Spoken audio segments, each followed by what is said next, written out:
Hi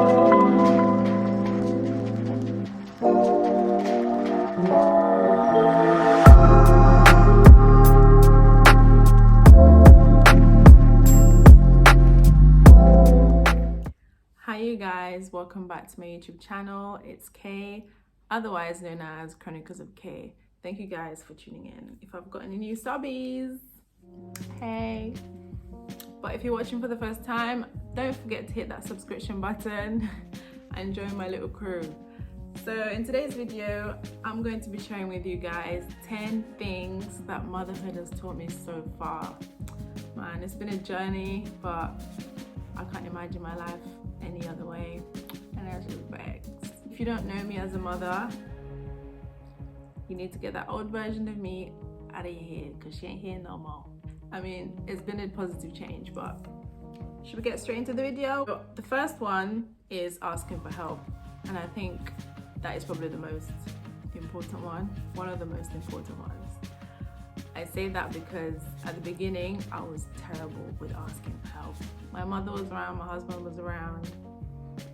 I was terrible with asking for help. The thing is about me, prior to having my son, I never asked for help. I was that person, I would do everything by myself.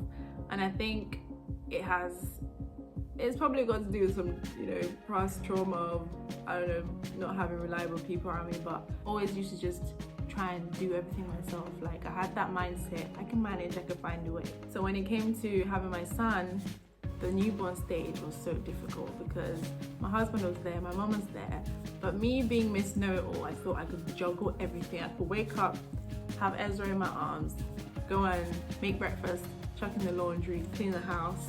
I'll do everything because in my mind, no one does it as good as me.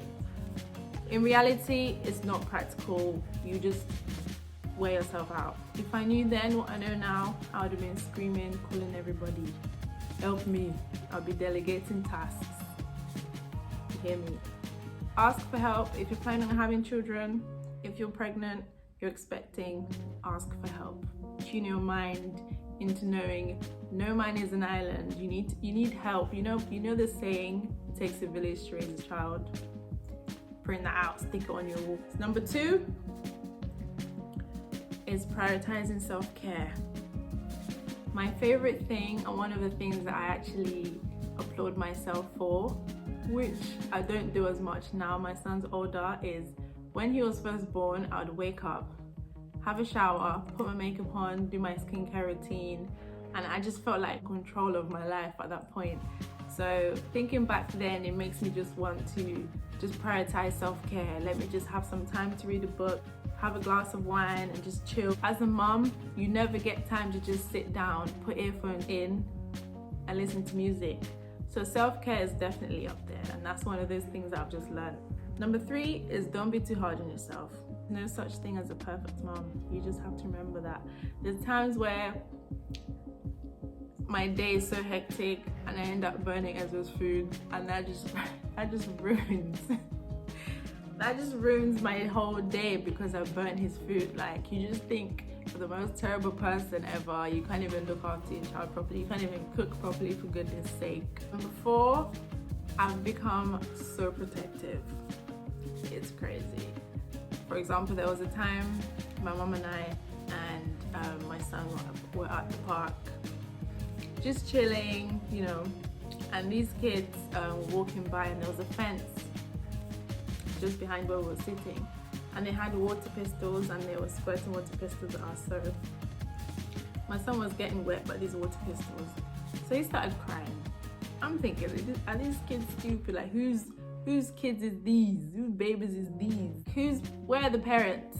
So I went after them. I'm a big-chested girl. It just looked awkward, just sprinting down, Anyway, I was ready to beat somebody's child that day. I was ready to beat somebody's child. I realized I can't do that in public. Someone will now frame me as the angry black girl beating somebody else's kids. But that's just an example of just how overprotective I've become, and just I'll literally do anything to protect my child. Like, don't come and disturb my son's peace. Number 5, I've become less conscious of other people's opinions of me and the way I raise my child. it's just one of those things that you birth a whole human being. People who have opinions about you were never there that whole 9 months. Like, you know, I just don't care. Number 6, boy, I'm sure all moms can actually relate to this. Just expect the unexpected. You're out, your child could do a little stinky, pack in advance, pack outfits in advance, you know, things like that. Always plan ahead. I'm like the organized mom. You never know what could happen with these kids. But 8, a good night's sleep is worth more than gold. Oh boy, don't take it for granted at all. I know if I haven't slept well, my next day is just going to be shambles. I'm just going to be so grumpy. I don't want to talk to nobody. I don't even talk to my son when I wake up. I just look here. And that's just the truth. But if you want Kate to have a good day tomorrow, make sure she gets good sleep. But 9, I never realized I would need mom friends. Oh boy, I need mom friends. It's ridiculous. To my friends, my besties who don't have kids yet, to my friends, my besties who don't have kids yet, all they ever hear from me is just things about my son. And I can't help it, but that is my current situation. Bless them, they must get bored though, even though they'll be there pretending doing auntie. I know you're bored, don't come and be forming over here. Find me mom friends. No, but it's so, I think it's important because they go through the same things, and it's nice to be able to relate, man. It's nice to be able to have like a community. Last but not least, number 10, I have become so much more prayerful since having my child. Like, I am literally like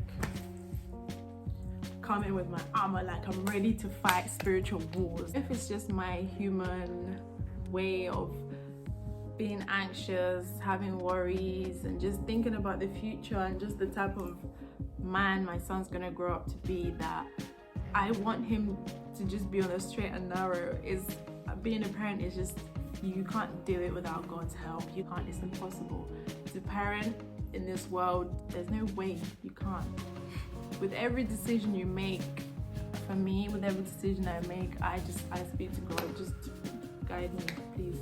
You just have to allow God to guide you as a parent. There's no way you could make decisions without, I mean, as a Christian, there's ways that I parent and there's ways that I run my home as a mother and as a wife, and I can't compare it to a life without having Christ. There's just no way. There's decisions, there's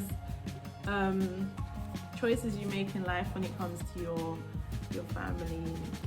I've just become prayerful. I pray about everything. There was a time my son wasn't feeling so well, and I was literally at my wit's end, and I was just like, God, please help me decide what to do now. Like, what do I do now? I asked stupid questions like that. In that moment in time, I need God's help. I need God's hands of assistance. And that's a wrap. I hope you guys enjoyed my video. If you want more of these videos, comment below. Don't forget to like and subscribe, the usual things, and I'll see you guys in my next video. Ciao for now. This camera, angle. Okay. It's getting to the point now, I'm just like, praise the Lord, I am free. I'm no longer bound.